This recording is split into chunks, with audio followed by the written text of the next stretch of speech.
I want you to say that name with me, Jehovah Rapha. The word Rapha is the Hebrew term for healing or restoration, or it's translated, I am the God who heals you. God reveals himself to us by his names. One of the ways that we know who God is by knowing the names of God. God Almighty, Elohim is one name. Jehovah, the I am that I am. And so there are many different names of God, and many of them are what we call the compound names of God. Jehovah, added to it, Shalom, for example. I'm the Lord who is your peace. Jehovah Nisi, I am the Lord who is your banner. Jehovah Rohi, I am the Lord who is your shepherd. So God reveals himself to us by his names. And one of the names that God gives us of himself, he identifies himself as Jehovah Rapha, I am the Lord who heals you.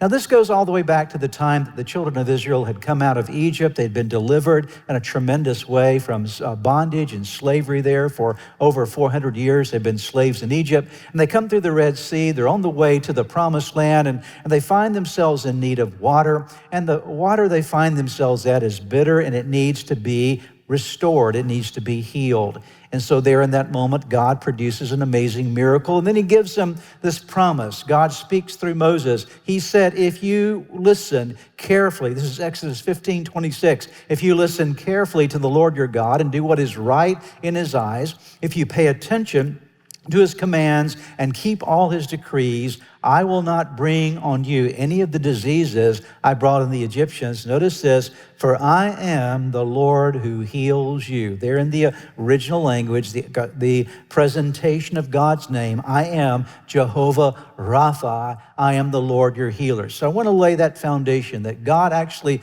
tells us who he is as the Lord our healer.